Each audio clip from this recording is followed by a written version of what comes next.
Assalamualaikum warahmatullahi wabarakatuh. Selamat pagi anak-anak ibu semuanya. Semoga kita selalu dalam keadaan sehat walafiat. Baiklah, pembelajaran kita hari ini adalah tema 3, tokoh dan penemuan. Subtema 3, ayo menjadi penemu, muatan terpadu PPKN dan bahasa Indonesia. Materi pokoknya adalah hak dan kewajiban di jalan raya, serta kata baku dan kalimat efektif. Nah, sebelum Ibu menjelaskan materi pelajaran selanjutnya, Ibu akan menjelaskan terlebih dahulu tujuan pembelajaran hari ini. 1. Melalui kegiatan mengamati video pembelajaran, siswa mampu menuliskan 5 kosakata baku dengan benar. Setelah mengamati tayangan video pembelajaran, siswa dapat mengembangkan 5 kosakata baku menjadi kalimat efektif dengan benar.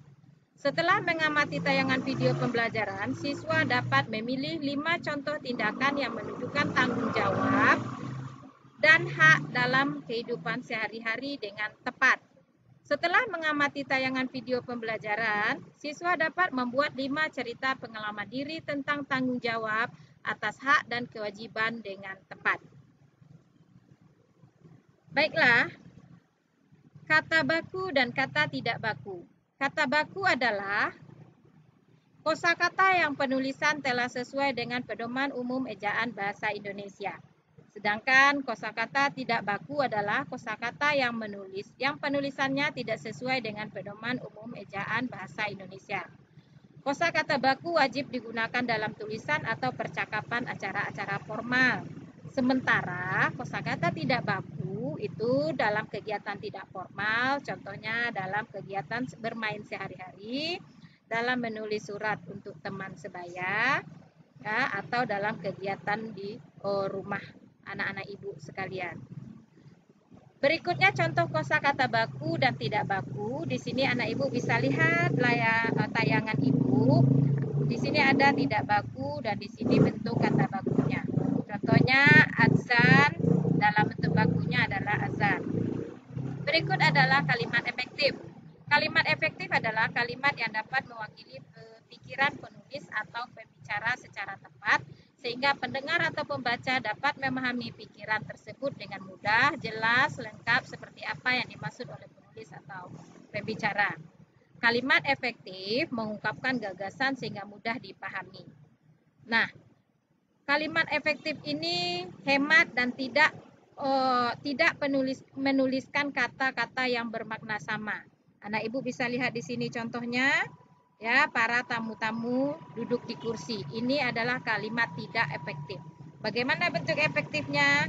Ini adalah bentuk efektifnya, tamu-tamu duduk di kursi atau para tamu duduk di kursi.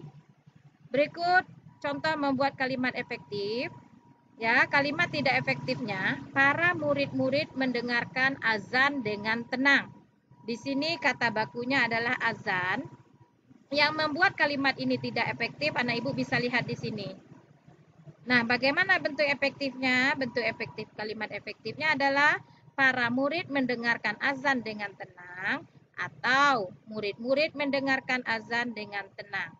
Jadi kalau kita menulis para, tidak perlu kata murid diulang 2 kali.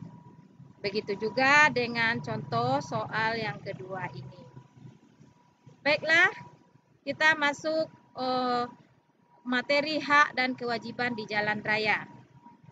Ya, rambu-rambu lalu lintas. Di sini kita sudah belajar sebelumnya bahwa dengan adanya rambu-rambu lalu lintas, kita dapat melaksanakan kewajiban kita untuk mematuhi semua peraturan rambu lalu lintas dan melaksanakan hak kita untuk bebas melakukan penyeberangan di jalan raya, dan kita tidak boleh mengabaikan hak orang lain. Nah, berikutnya, sikap melaksanakan kewajiban dan hak di jalan raya. Ya, ini di jalan raya. Yang pertama, anak ibu bisa melihat di sini melaksanakan kewajiban, apa saja kewajibannya. Terus tidak melaksanakan kewajiban, bagaimana yang bentuknya tidak melaksanakan kewajiban. Nah, apa akibat tidak melaksanakan kewajiban?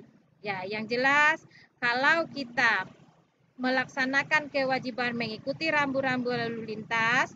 Bentuk tidak melaksanakan kewajibannya adalah kita tidak mematuhi rambu-rambu lalu lintas atau berkendaraan melawan arah.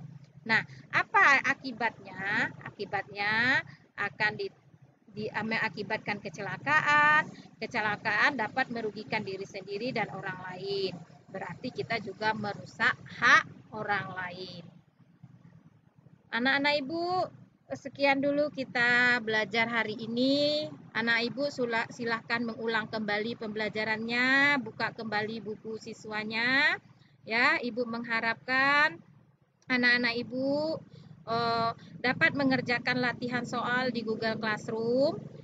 Dari tayangan yang Ibu paparkan tadi, anak Ibu membuat rangkuman, ditulis di buku tulis, dan difoto melalui WA pribadi Ibu. Ya, demikianlah pembelajaran hari ini. Ibu berpesan semoga anak Ibu selalu menjaga kesehatan, mematuhi protokol kesehatan ya untuk menghindari penyebaran COVID-19 dan demam berdarah. Ibu sudahi dengan wabillahi taufik wal hidayah. Wassalamualaikum warahmatullahi wabarakatuh.